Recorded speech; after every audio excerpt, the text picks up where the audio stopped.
Well, hello, everybody. Welcome to Wednesday. Sorry for canceling last week, family emergencies, but we are here today.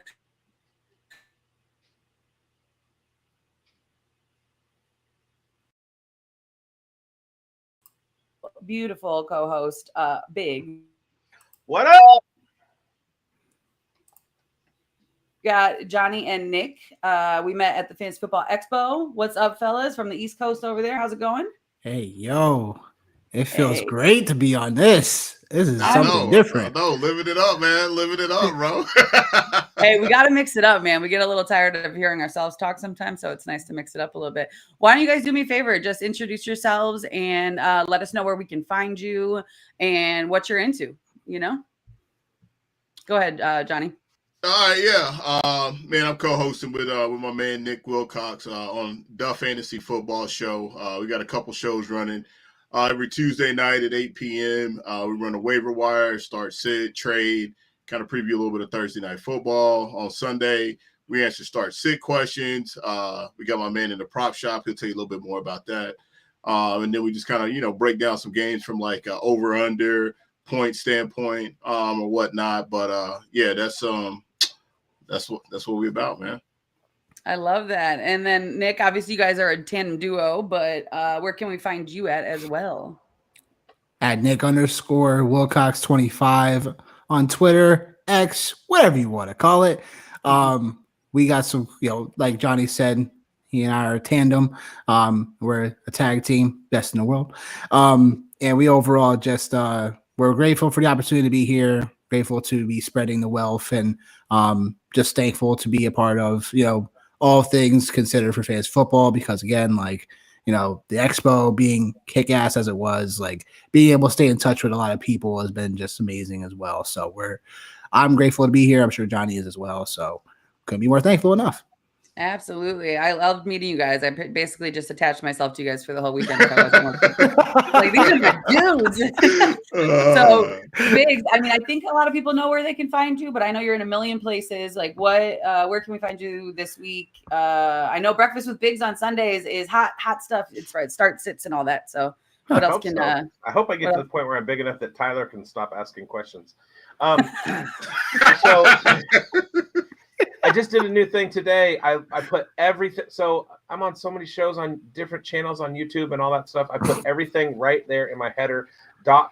.cards / Big Boned FFB. You can go to Big Boned FFB on Twitter, or you can go to .cards / Big Boned FFB and find links to my shows on Spotify, the shows on YouTube, all of the platforms I'm on, my X. There's even, like Venmo and PayPal if you want to shoot me some cash. You can call me. My phone number's on there. Everything but the address. So yeah, that's also for those of you. Well, I'll talk to you about Johnny. What are you doing right after this show? It's at it'll be 6:00 my time. Do you have anything tonight? Like, you're good? Yeah, no, man, we good. We Gucci. You want to talk Steelers, Raiders? Yeah, man, we absolutely can, bro. We can do that. Right after this, I'm jumping over to my Uncovered show.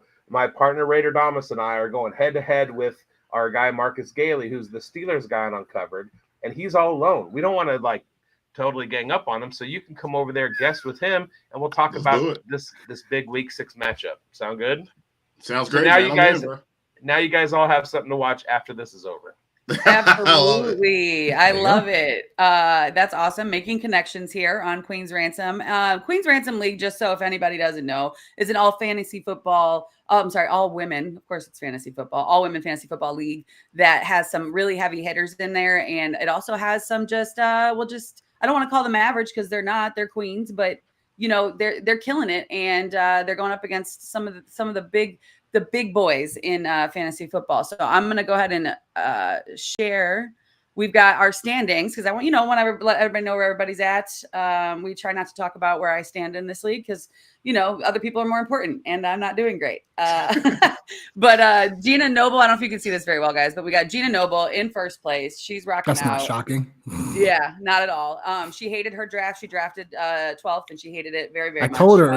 I told her like her roster was pretty good, and she's like, "No, it's not." Like, come on, Gina. And you told me that my roster wasn't very good, and I believed you. I did. I'm an honest guy. What can I say? Like, yeah, absolutely. So we've got V's niece. So that is, she literally had a baby right before we drafted, oof, I think, or maybe like 2 days before, something like that. mommy duties.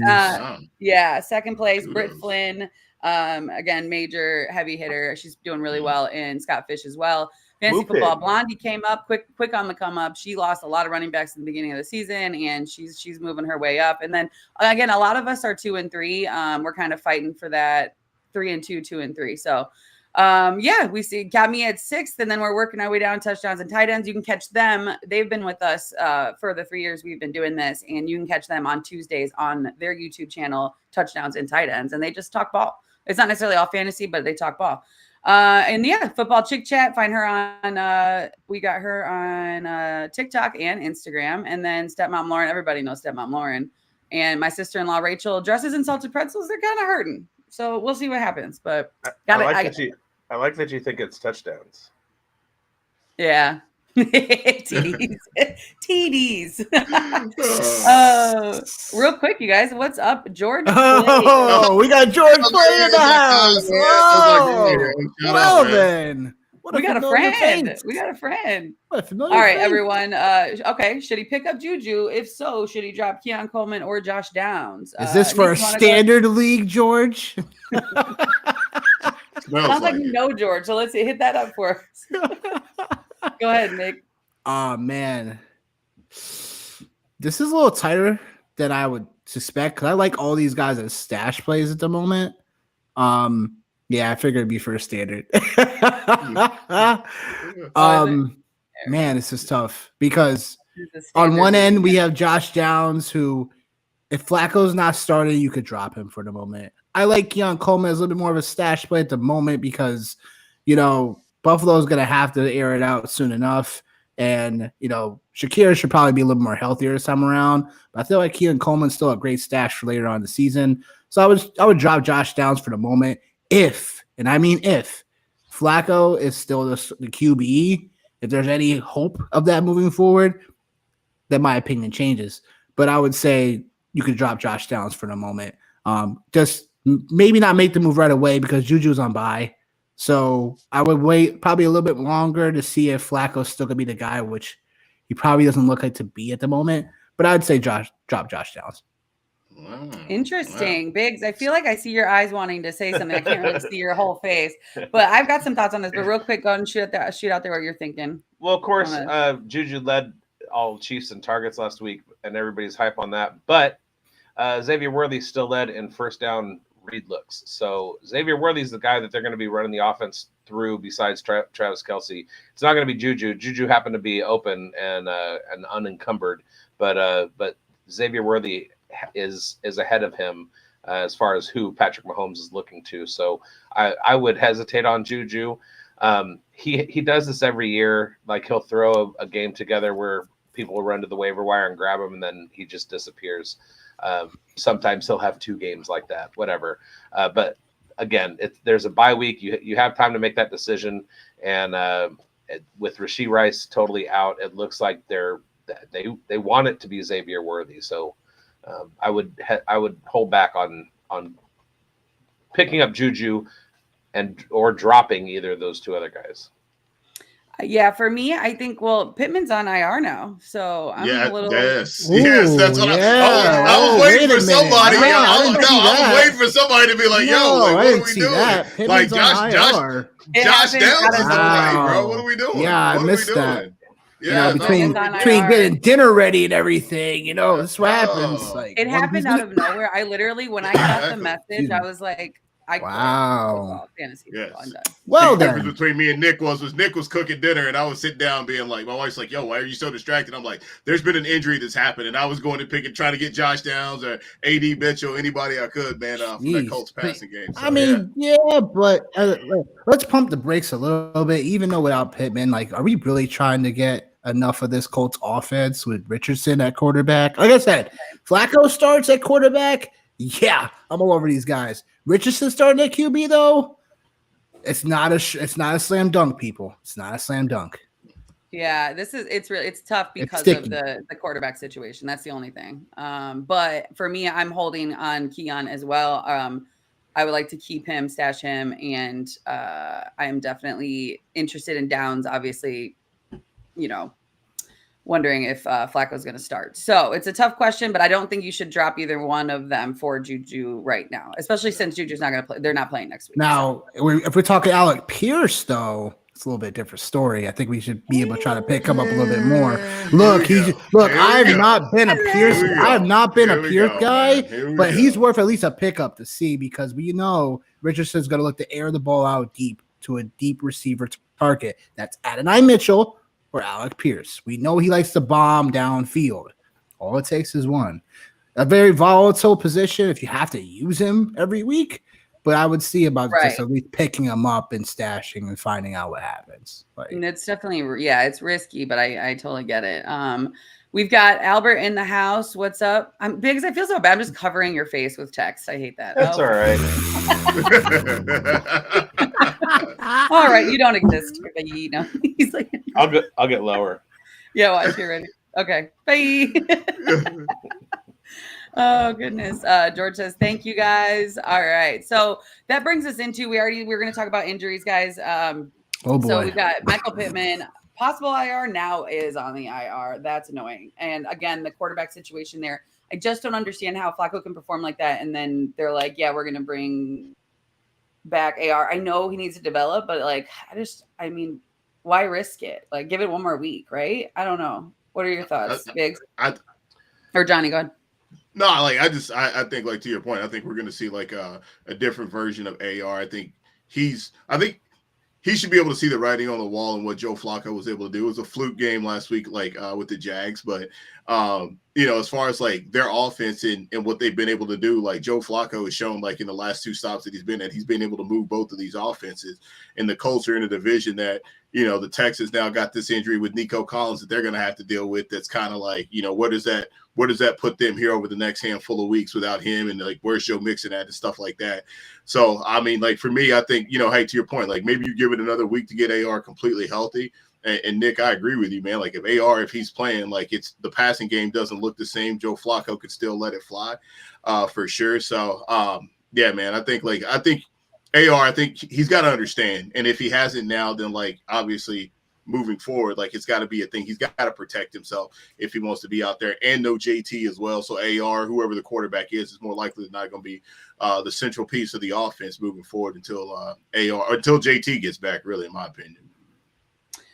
Yeah, I'm with you on all of that. That was a great point. So that leads us into, we might as well talk about Nico Collins. So Biggs, we've got Nico Collins out on IR. Very sad, very, very sad. But obviously we've got a bunch of weapons and we're still waiting on Mixon to come back. That hip drop tackle that got him. He's not healing as well. Obviously he's a little bit older. Where do we stand on Stephon Diggs and Tank Dell for the Texans offense? Or do we think Dell's going to have a resurgence and bring himself back to what we saw last year?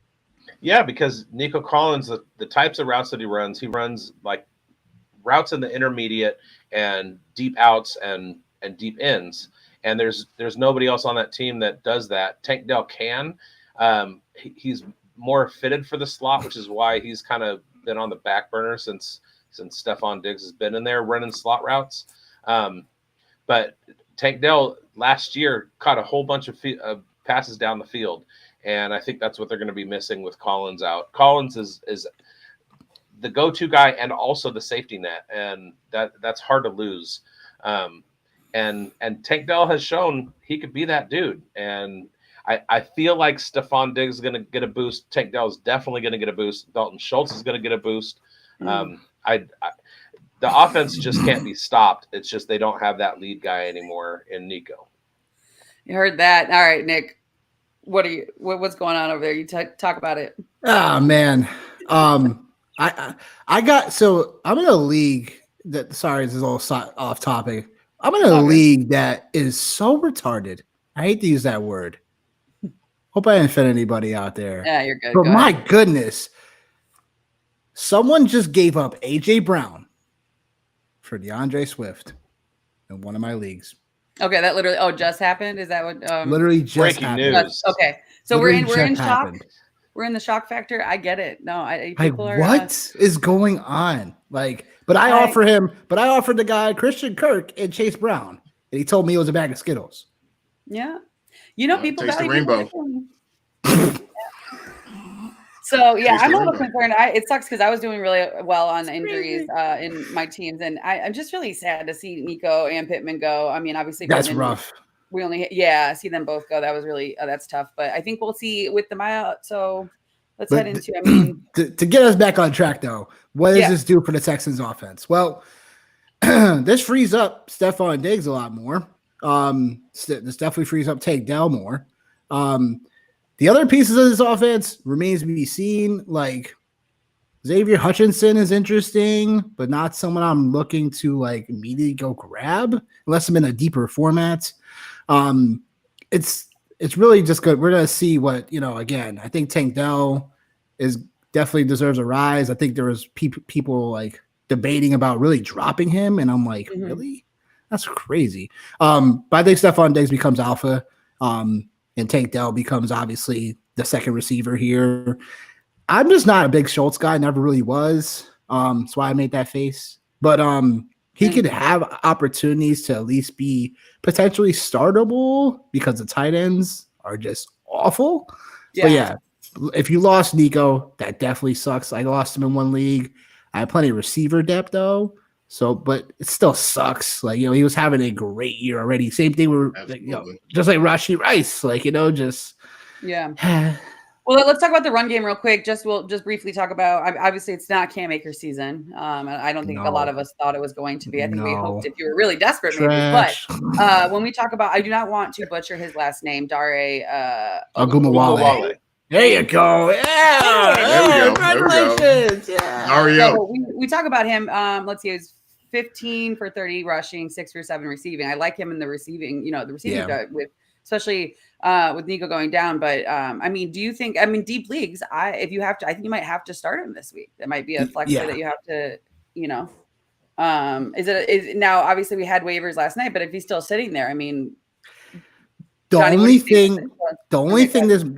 that might become more of a Cam Akers game this week. The only reason why is because can we expect New England to keep up offensively with Houston? I don't know. And then that game script wise flips more for Cam Akers. It's based on projected game script overall goes pretty much to Cam Akers. Ogumawale really. It was more of a competitive back and forth between Houston and Buffalo, so that's more why he got more of those, receiving volume. It'd be a bit difficult to start him this week, knowing that. I mean, any given Sunday on NFL. I mean, but it's tough to kind of predict if Ogumawale could do something of the same thing this week with this game script potentially upcoming. I mean, if you're looking at a low floor, and it's like if you got to punt, you got to put somebody in to get let's say 6 to maybe 11 points or something. That's what I'm looking at. When it comes to the other thing too, man, is like the Pats have been bad against running backs in the receiving game. That's one of the things. Like last week, looking at your boy Devon Achane, Mr. Nick. That was one of the only reasons why I was even entertained in that is just because what they've been giving up in the passing game. So I think obviously, Amber, when you talk about Dario, all right, he's absolutely somebody that is viable in the passing game against a defense that has been giving it up to running backs in the passing game. So if you're in a pinch, obviously I'm cool with playing them, but I'm not proactively going out and playing them. And I'm pretty sure Cam Akers, he found the end zone last week, right? Let's see, I'm pretty sure he found it. All right, viable play then. You know what I mean? So I think he had a passing touchdown too, or a receiving touchdown. I think that's what it was. Yeah, I think so. Yeah. Let's put it this way: if you have Daro Ogumawale, it's because you were in a pinch. You had catastrophe happen in your running back room, and you already went out and picked him up. So if you have him, likely you need to start him anyway. So I'm sorry, but he'll get you your 8 to 10 point floor, which isn't. I mean, it's not bad. He's ownable, but only if you have situations where you drafted a couple of Isaiah Pacheco and Jonathan Taylor. And then you're looking at it going, well, shit, I can't start Roshan Johnson every week. Like, oh my God. Yeah. Not that I know anything about that, but yeah, no, I'm with you. All right, with you. Yeah. If you got him, start him. Yeah, that's where we're at. Just some other notable, and we could dive into these, but we're just going to move on to some other subjects. But some notable injuries we've got, Derek Carr is out oblique, Spencer Rattler starting, Drake May is coming in now for the Pats. We've got Evan Ingram hopefully coming back, and I don't know how much of a difference that'll make. I mean, over there in London, we'll see what that looks like. Well, yeah, I need it bad too. So, but they're also playing my Bears, so I'm like, okay. So, other than that, we've got hopefully Mixon's returning. I don't see him coming back this week. Just I don't know. think they're going to protect that. Why has it been almost a month and Mixon's still out with this ankle injury? It was a severe. I read a little deeper into it because I didn't realize, but it was a hip tackle that they didn't. Well, one they didn't call, but it was really like, I mean, they got in there. I think it was a deep muscle situation, and and he's older too. I mean, his body's been worn down, so I just think that they want to heal him, and I think for me, it's like they have so many threats on that team that they want to protect that for later in the season. And that's why I wasn't a Mixon guy. Yeah. Right. Some of us called the 28-year age cliff. Yeah, 100%. So we're going to lead into our next little segment. We're calling it, hold on, I'm getting there. We're calling it, why did you just disrespect Zamir White like that? Lower. I just threw some names out there to irritate everybody here. But I figured out how to do sound bites, guys. Ready? We've got. Yeah. I can't wait for this.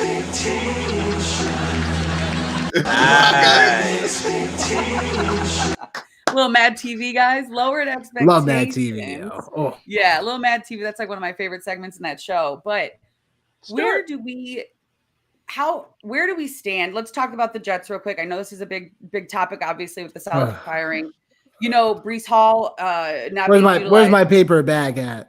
Right, and I mean, and Garrett Wilson obviously had a great game last week. I mean, he's what was it? His yards per target 7.77, 13 for 23, 101 and a touchdown. Breece Hall though 9 rush attempts for 23 yards. What the game script to me is so archaic. It's like, let's step back and just let's do. It's not 1984 anymore, and I don't understand what they're doing. We're reading offenses much differently than we used to, so I don't understand why they keep playing the same way over and over again. I don't know who wants to lead us off in this lowered expectations and where do we stand on our skills. Can I hype the Jets before anybody else gets started? They were going up against the Brian Flores defense that is playing with their ears pinned back, and they're giving looks that people don't know where they're coming from. And Aaron Rodgers was talking about it on Pat McAfee today, where he was talking about all of the disguises that Brian Flores puts together. Now, he was talking about it with a former NFL offensive lineman, and they were using lingo and lost everybody because it was so advanced, the kinds of things that he was saying. And that was the defense that they went up against. Breece Hall is not going to see those kinds of fronts every week. That was specifically a Minnesota thing, and he's going to be totally fine moving forward. So, yeah, I mean, I'm still in on Breece. It's like Braylon Allen isn't going to take over. Garrett Wilson's going to be just fine. Alan Lazard is like the big sleeper guy. His points per target, his fantasy points per target is pretty elite right now, and he and Aaron Rodgers have that chemistry. Fantasy wise, it's a good Jets team going forward. You want all those pieces. I just like to be controversial. Go ahead. No, I mean, I'll jump in because obviously it's Nick's team, man. But man, I agree with you, man. I think I'm a Breece Hall owner in a couple leagues, and I think to your point, Brian Flores on the defensive side of the ball, man, has always been really good with things, man, for sure. And I think we've seen this last year with Breece, obviously different circumstances and scenarios with the injuries and stuff, but running back, man, is always a position that starts off a little bit slow anyway, just in general. And then in terms of picking it up, it typically picks up coming down the stretch. And the weather is starting to get a little bit of chill in the air for sure. And, I agree with you. I don't think Braylon Allen is anyone that's going to take anything away from Breece Hall. I think Robert Saleh and how he managed that whole situation. You have an interim coach coming in there that obviously wants to make a name for himself. So smart money says, get the ball to your best players, and Breece Hall and Garrett Wilson are your best players for sure. And I feel like Breece Hall, to your point, man, is going to be featured. We talked about this a little bit last night on our show, man. Next couple of games are relatively relatively softer for Brees as opposed to, what he just went against with the Minnesota Vikings. So, yeah, that's my take on it for sure, man. Yeah, I definitely don't want to like overblow the situation. They're still elite. They still have a star-studded, team, and it's just something that I think everybody's questioning. And I love when people panic on elite players. Love it. My favorite. I'm also full disclosure. I'm also ride or die for UC Davis legend Nathaniel Hackett. So I didn't go that far, but I'm gonna follow him everywhere. Johnny, I'm gonna go now. I'll see you. No, I'm just kidding. Oh boy. What I'll say about this quickly is that like Brees Hall is, very talented. And talented running backs should be getting the ball more. But again, last 2 weeks, when he played Denver gives their ninth in fantasy points per game allowed, and then Minnesota was, you guessed it, number 1 in fantasy points per allowed per game, and it showed. Yeah. But that being said, like usage rates should be better this upcoming round. Buffalo Bills right now rate 20th in that same category I just talked about, and easier matchups are coming, at least on paper from weeks 10 and on, because the Jets' schedule just gets more easier down the road. So yes, like, are we a little overreacting a little bit to, the Hall stuff and everything? Sure. But this is the best time to buy low, like we talked about on our show, because this is the time where, you can creatively package something up nicely to get him and potentially somebody else. Or if you have him, it's like, look, like, I'm not taking him unless I get what I got for fair value. Yeah. So that's just what it is. But Garrett Wilson finally had the breakout game-ish. Like, it took 22 targets to get there. If you're really feeling froggy about Garrett Wilson, now will be the time to see what you can get for him if you're really concerned about his metrics. But honestly, like, not really concerned about Garrett Wilson, Brees Hall, because at the end of the day, these are the funnel that the Jets offense is going to run through. Everybody else is pretty much somewhat secondary, based on the game plan, game by game. Yeah, for sure. Great takes, guys. We're gonna run over to the chat real quick. We've got Couple questions. Angie Hatfield. Yeah, right. West Coast, what's up? Yes, Angie's the best. Good evening, gang. Loving the hat bigs. Leggett is off the injury report, and I'm wondering if you'd play him over Ridley. Back-to-back 2-point games. 14-team league, full PPR. So, no, I play Ridley easily, and it's the matchup. Colts are bleeding fantasy points to receivers. Their secondary is atrocious. They're trash. Their safeties are awful. And Calvin Ridley, for as much as I'm not so on Calvin Ridley, but this would be the time, and this would be the matchup to at least start him, especially over Leggett. Like, the Panthers, overall playing, gosh, who are they playing this week? Yeah, you're good. Carolina's playing the Falcons. Mm-hmm. Yeah, I just take Ridley in this matchup in hopes that the bye week did them some justice and, reprogramming Ridley, getting him the ball a bit more, especially in this matchup. Yeah, and I think Levis, he's a big fan of Ridley. That's like one of his favorite. He's barely got his job right now, bro. I catches all year long, man. Like, I got a lot of Calvin Ridley, and obviously, down there your way, you know what I mean? Yeah, down there in He's Tennessee, stuck holding the bag. Yeah, man. No, I ain't stuck holding the bag, man. It's a whole second part of the season, right? And I think, like we've seen, like, if it don't go good for Will Levis, they're gonna have to get Mace in there. And Mace, like, he's not gonna set the world on fire. Whoa, he's not Mace. He's just Rudolph, all right? All right, listen, no, I don't want to hear it. Right now, he's not Mace. Don't call him that. Do not call him that.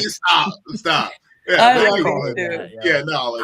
Mace. I think like it puts him in a better situation, and he knows where he's got to get the ball. And like, you don't pay this guy $92 million to not get him the football. So I think, like, to your point, man, like to what we've been talking about, like, this is a get right spot. It was a get right spot last week for Trevor Lawrence, who hadn't looked good all year. Justin Fields had his best game against this offense as well. So against this defense. So I think for me, man, I'm absolutely playing Calvin Ridley, no question. Yep, I'm with you on that. I think Biggs, you can probably agree on that, huh? My instinct was I really like Leggett, and so I was trying to figure out where that's coming from. Because a couple weeks ago he had 10 targets and he put together a pretty nice game, and then he got absolutely shut down by by the Bears defense. Well, he left the game early.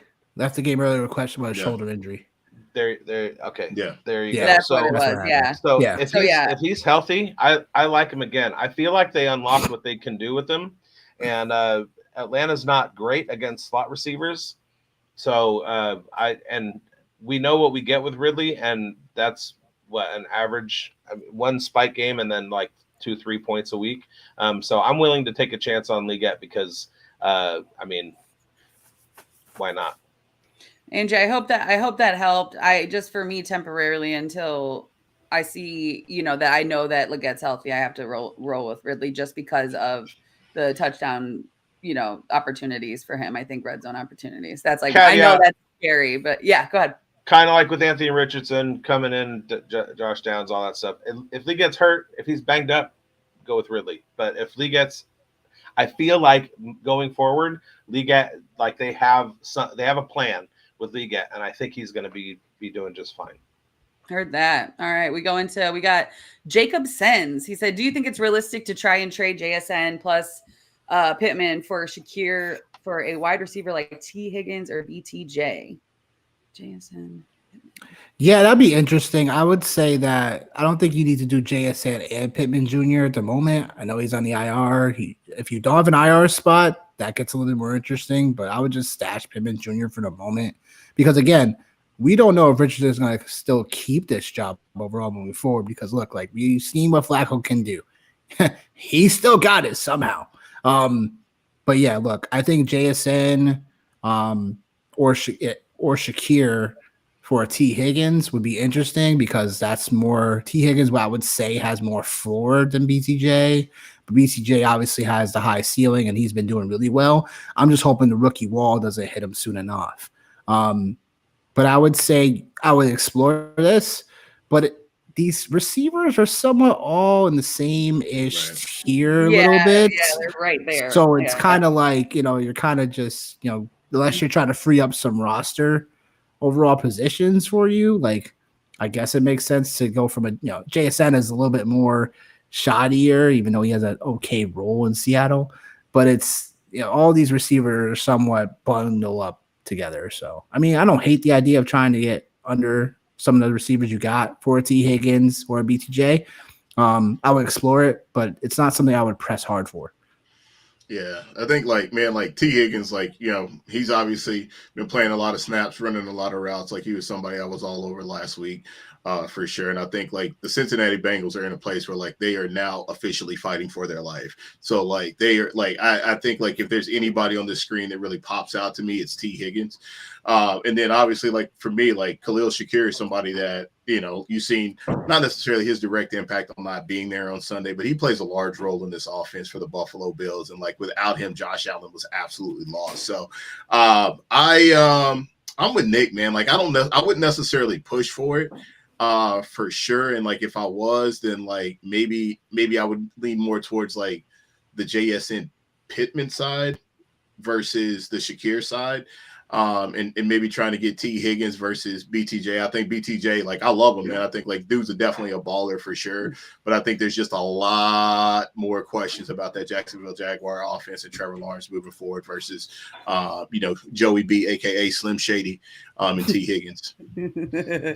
Yeah, I'm kind of in the same boat with you guys. I don't mind moving Pittman just because of again the question marks in Indiana, but in Indianapolis, you know what I mean?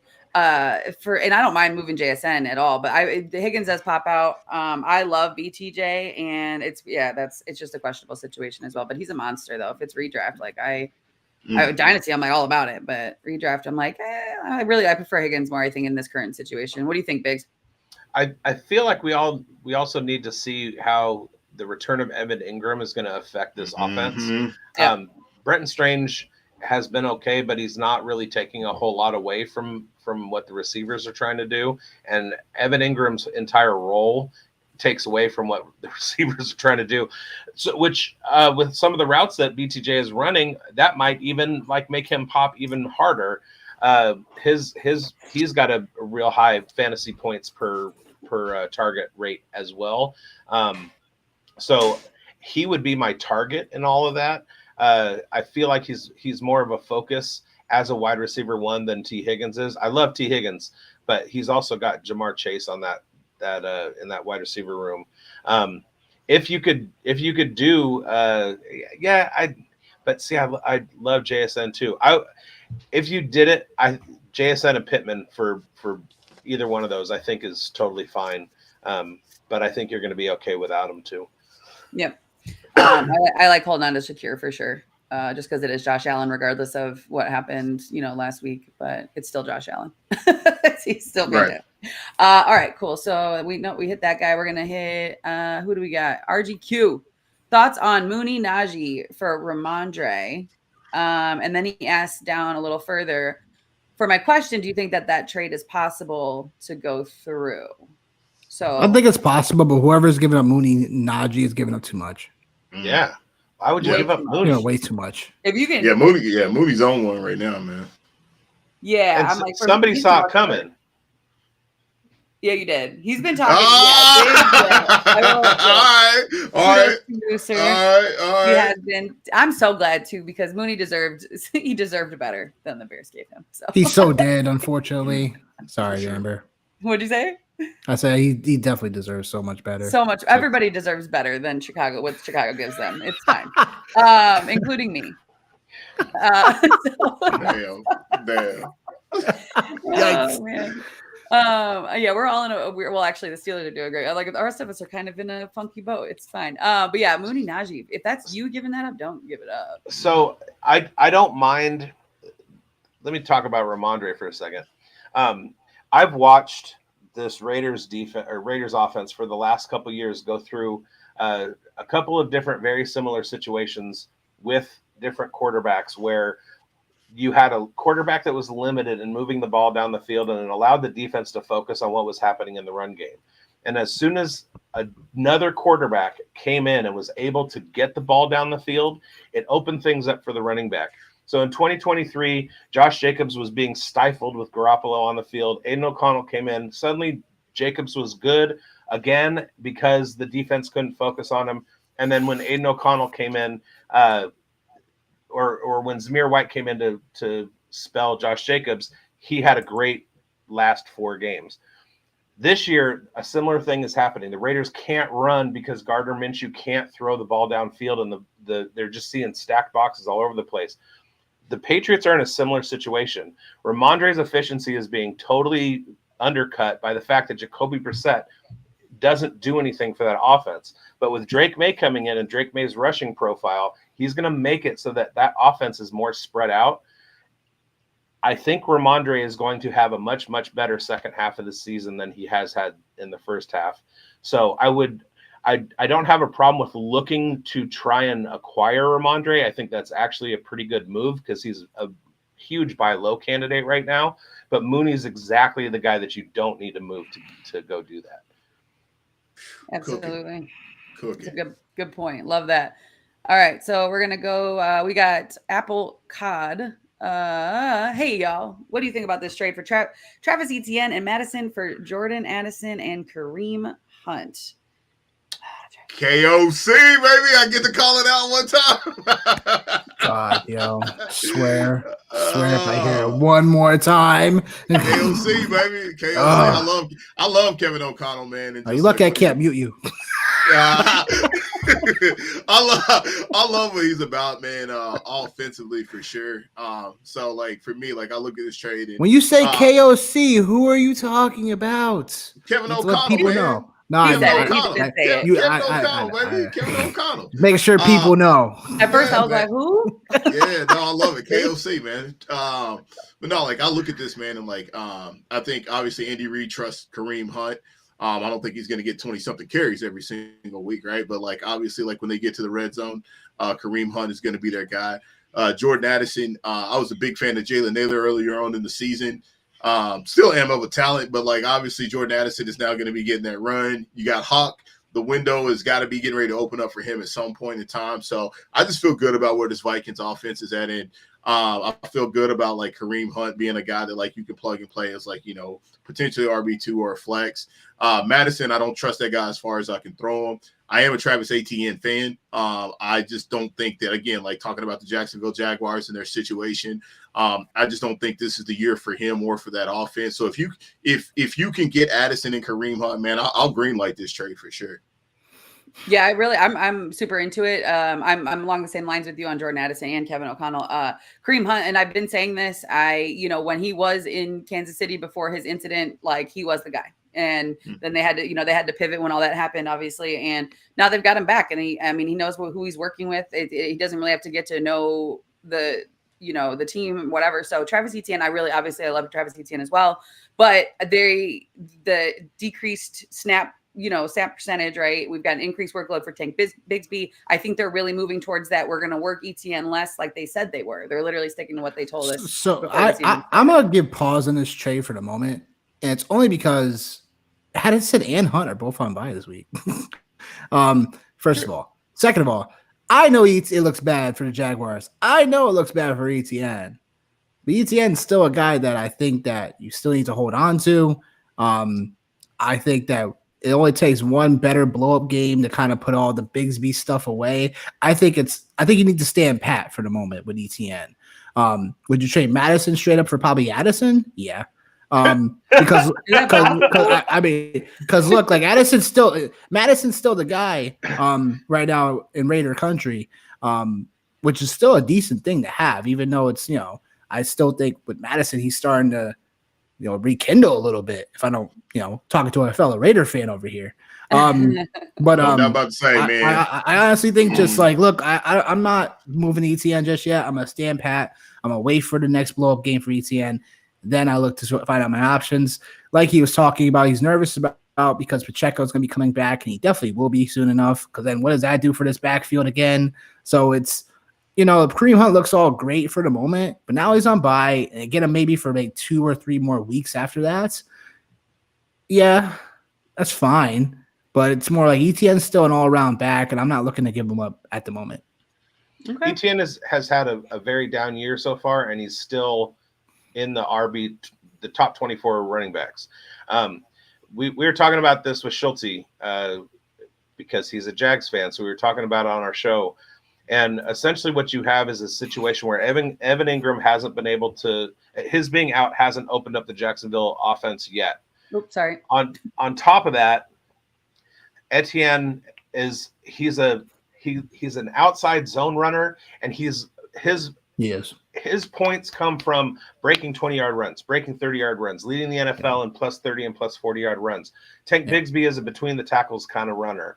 So Tank Bigsby's stuff is going to – like his snap share is going to rise, his touches are going to rise, but the things that Etienne scores his points on are going to stay. Like it's going to stay static.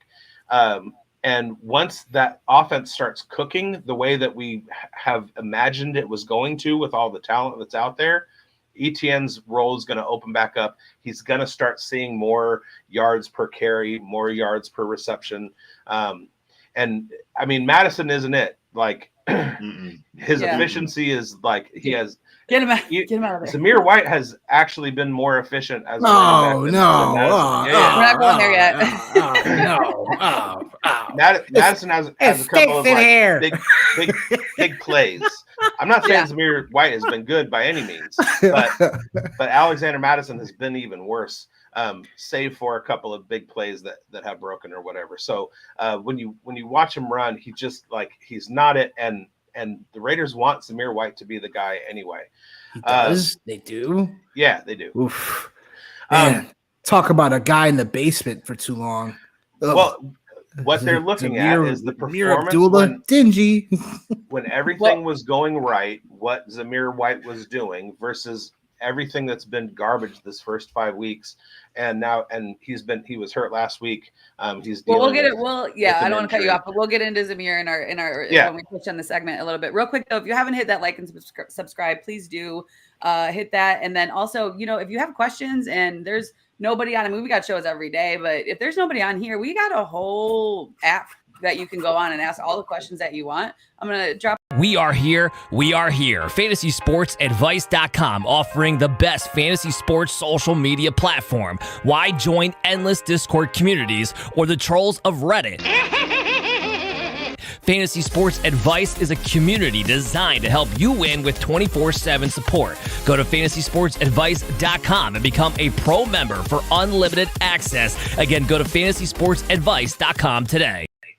All right. And there's a link for it at my dot card. So I got a very quick question then. Should I start Amir Abdullah this week as an RB2? No. Is there hope? Damn. All right, we're going to go into we got the questions are rolling. I love this. The season is ramping up, guys.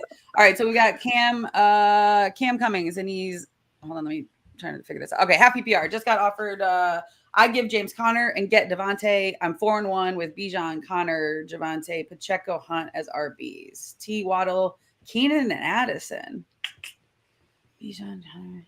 I mean, I would do this trade. Yeah, I would too, because we know Bijan's gonna. I mean, that's gonna uptick. There's no way that he's not gonna be able to rise above where he has been performing at right now. We'll find out this week. The key thing for me is that he has Pacheco and Hunt. He'll start Javonte this week along with Bijan, and then he'll have Pacheco and Hunt for the longer term picture, and then he gets T, Waddle, Keenan Allen along with Adams. We don't know what's going to happen with Adams, where he's going to be, but it's going to be an upgrade. It's going to be an upgrade for his receivers. So, and I pray to. I mean, it has to be. I just don't see how it could get worse. He's not going anywhere. Yeah. Holding him hostage. I can see that too, man. That's a big number for a team to pay, man. Like the reason he was mad was because of Aiden O'Connell not being his quarterback, and now Aiden O'Connell's his quarterback. He's coming back next week. Okay. I do love your heavy RB fade wide receiver draft strategy though. Yeah. I appreciate it. Solid. Yeah, Connor's going to get hurt at some point. It's going to be you've gotten what you needed out of him so far. It's time to it's the perfect time to send off, all right, so we've got RGQ back with Mahomes on a bye. Who should I pick up? Geno, Kirk, Mayfield, or Daniel Jones? That's a weird. Never expected to see D Jones at the end of any of these questions. Well, he's been looking okay. He's been looking kind of that's what I mean. I'm not mad. I get touchdowns in the last 3 games. I believe actually, man. I think that's actually the stat crazy. for us. He's had 2 touchdowns in the last 3 games. So, and we see what the Bengals defense is doing. They're playing Bengals this week. I mean, I don't know about the schedule moving forward, but this week it might actually be a good play, which is because you get neighbors back too. But for me this week, where are you going, Nick, on this? I got Baker. I mean, back-to-back games at least over, back-to-back of overall being like a solid producing QB. 180 yards through the air last week for Baker, but he had 3 scores. The week before that, 347 yards, 2 scores. It's a New Orleans matchup that isn't as, looks a little scary on paper, but the New Orleans defense has been getting a ton of pass yards. Just gave up 300 and something pass yards to Mahomes a couple of days ago. So I like Mayfield here in this spot against New Orleans. This could be a spot where, again, game script can kind of go Tampa Bay's direction, but I think Baker could definitely do decent in this matchup. I don't mind Daniel Jones starting here. It's just my thing is just that like Cincinnati could cook up a few things defensively that could shut down Daniel Jones a bit. But if he gets Neighbors back, because he's here and he's day to day, he's someone that I'm considering. But obviously you could start Kirk Cousins as well. Obviously throwing, I think the tune on him is hopefully that he's finally looking like, himself in a way. He still looked a little, even though he was throwing lasers, this past Thursday night, gets a Carolina matchup now that's pretty easy on paper as well. So yeah, I mean, Kirk or Mayfield for me. I don't think you're going wrong either way. What about you, Johnny? Kirk Mayfield as well, or Kirk all the way? Kirk go bang, baby, swag. Wait, I'll let Johnny do that one because I was like, I'll let him do that one. Bangs. All right, Biggs, yeah, like that's. I'm going Daniel Jones. Kirk Cousins has especially if Malik Neighbors comes back. Kirk Cousins has a fantastic matchup against Carolina, but the running game has an even better matchup. And if Kirk can throw a couple touchdowns, Bijan can do his thing. The game script is just going to be like pound with Algier and Bijan. I feel like the Giants can find themselves in kind of a huge shootout situation, and it's just going to lead to a lot of running and a lot of passing for Daniel Jones. A lot of passing. But because it is a 1 week pickup, right? I mean, obviously Mahomes hasn't been great for fantasy, but they're a second half football team in games and in the season. So, I mean, they're winning obviously, but fantasy performances, I think, will get better as time goes on for Mahomes as well. So for me, I want to pick up somebody I can rely on for the rest of the season as well, just in case something does happen to if it's single QB. But Daniel Jones for the mashup, it's not a bad pick. I'd keep an eye on if Neighbors is coming back though. I mean, even though he had that performance last week without Neighbors, still, All right, let's move on. We've got update for the trade. Okay, what do you think about Myers Najee for Ramondre? Or I could give up Wandale. Again, you're giving up too much. Why are we giving up Najee and something else for Ramondre? Najee and Ramondre, to me, are in the same situations. Only Najee is in a position where he's getting the volume.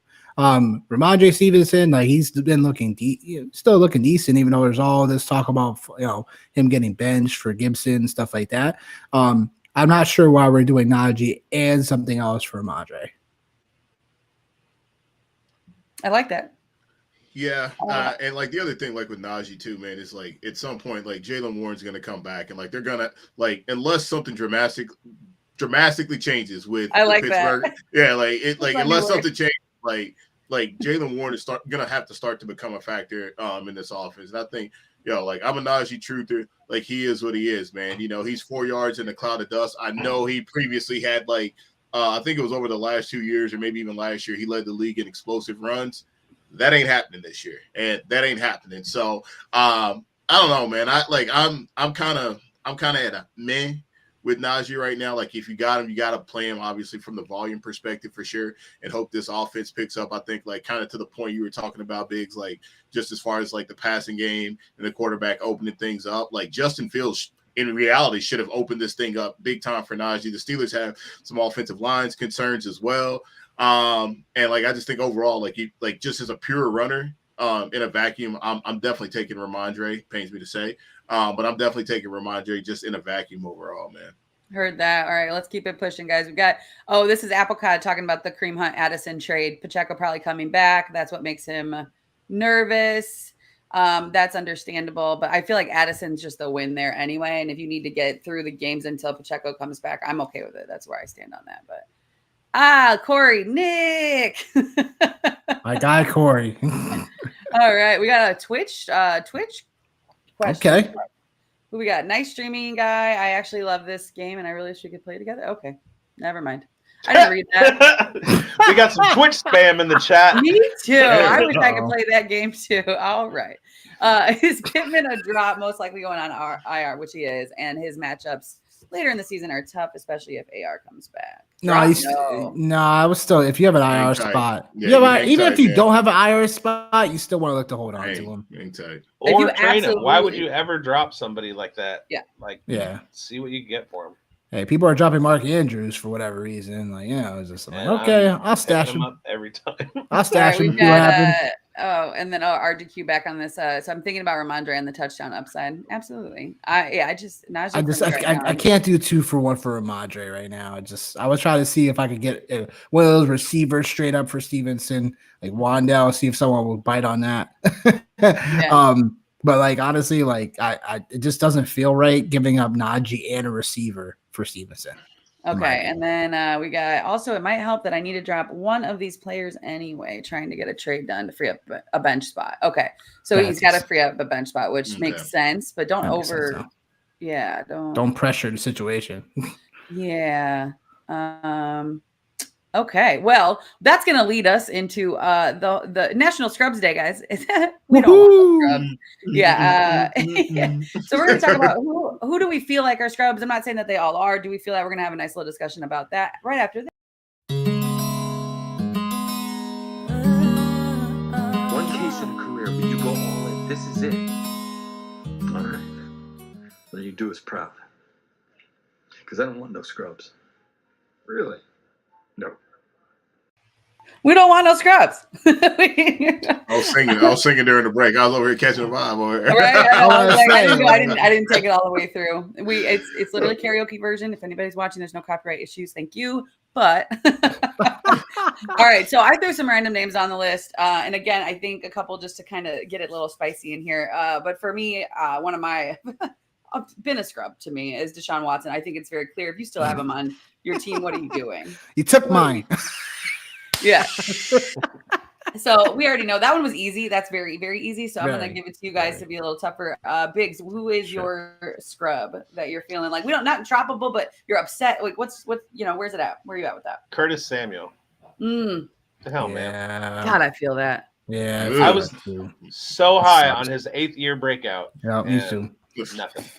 I was more higher up because of Joe Brady being his former offensive coordinator to allow him to break out in Washington when he did so several years back. And yeah, to the trash he goes. Yeah. All right, Johnny, who's one of your scrubs now? Let's answer this because I feel like those two are very clear that we don't need them on our teams. But do you have anybody that is a scrub right now but not droppable, or are they? Man, like I was just saying, like, and it pains me to say this. I'll throw two out. Quarterback Justin Herbert. Like between injuries and situation and scenario, like I'm not loving that. I think like we can move off of that.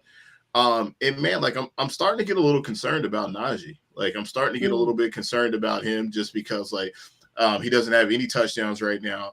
And again, like at some point, Jalen Warren or Cordell Patterson like is going to be coming back, and something has to change. Wait, he's it's really droppable? No. She didn't say droppable. She said somebody you frustrated. Easy or not? Okay. Yeah, that's frustrated with. Just making sure we're on the same page. No, that's a player that I am frustrated with.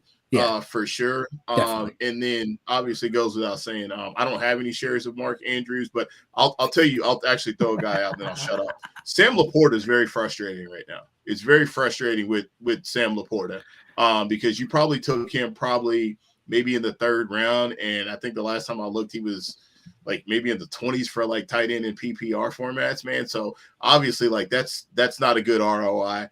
For Sam Laporta. So those are just a couple of guys, that are frustrating that aren't your typical Ezekiel Elliott's, Mark Andrew kind of guys, So. Okay, so let me ask you this: are you? Because I have a decent amount of Najee, and obviously I'm sitting. It's not pretty. Are you obviously you want to look to trade him? That's of course, but is that something? Are you just like hold on bench? Or are you trying to actively trade him?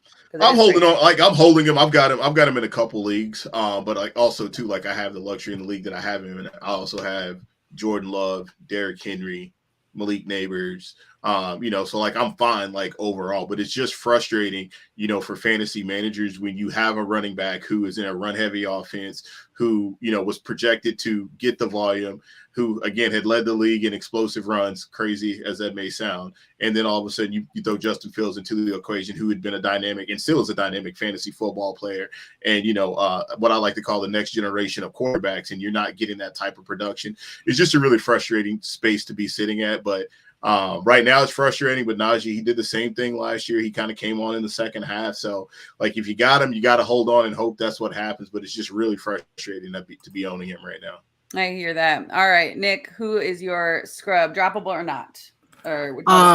Well, I mean, if we're talking like droppable, like we shouldn't be talking about.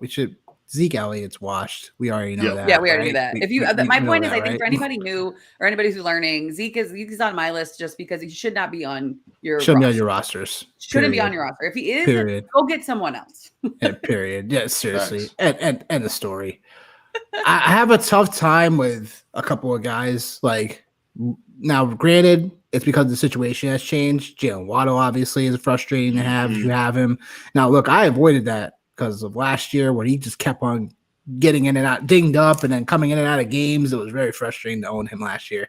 Now it's just because Tua's not in the lineup, and that's why Tyreek Hill and also Devon Achane can fall on this because I got Achane in several leagues, and it is frustrating that because of no Tua, because this makes it just now like just a horrible situation to be holding the bag on. But it's a little frustrating when it comes to that. But when Tua comes back, this is why we're talking about buying low on Tyreek Hill right now. buying low Devon Achane right now because look, like these guys are on bye right now. People are already frustrated with them already. Like I've seen someone drop Waddle.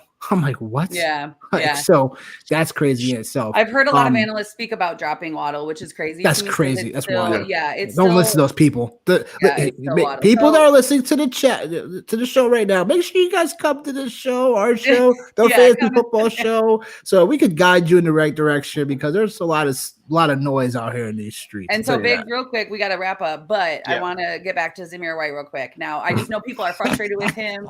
I do want to dig into it a little bit because now with the change of regime, right, and the quarterback position, and with Devontae, if he's happy, and then the way that the team's, and we always know statistically after a coach is fired, there's usually like a week or two of definitely like higher energy, right, higher vibration. I think that they're going to perform pretty well. What are your thoughts on Zamir? I mean, we've got Madison, obviously, and then he did a pretty good game last week. Again, mediocre at best for all of them. But where does Zamir sit moving forward? Is he a scrub or is he actually like, where are we at?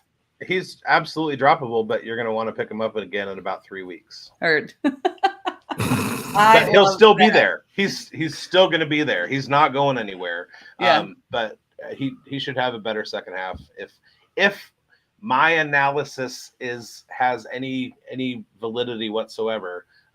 When things start getting right for the team, he should be fine.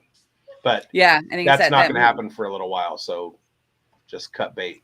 Cut ties, and then he'll be hanging around because people will look and they'll be like, wait, and then they'll look at his usage and his scores, and they're unless they're nobody really believes in him but me, so he'll be there for you. Biggs has a lot of great calls. So with that being said, Biggs, remind us where we can find you. I know so Sunday actually I'll be on Spilled Coffee right after you on Breakfast with Biggs. You can come on both, whatever. Yeah. Big Boated FFB on Twitter. Go to .cards/Big Boated FFB. I'm going to cut out here. Johnny Main, send me a DM real quick, and I'll send you that studio link. And thank you guys for watching. Biggs. I hope you win. Yeah, thank you. Johnny and Nick, real quick, why don't you go ahead and let us know where we can find you and where we can watch you guys talk about ball. At Nick_Wilcox25, the DA, the Fantasy Football Show on YouTube for me and my guy Johnny. We're on Tuesday, 8 p.m. Eastern, Sunday, 10:30 a.m. Eastern, where we break down props, bets, picks, your last minute starts and sits, any last minute waiver wires. We got you covered there as well. Okay. And I guess he nailed it for you, Johnny. So I really appreciate you guys coming on. It was a great show. I really had a good time.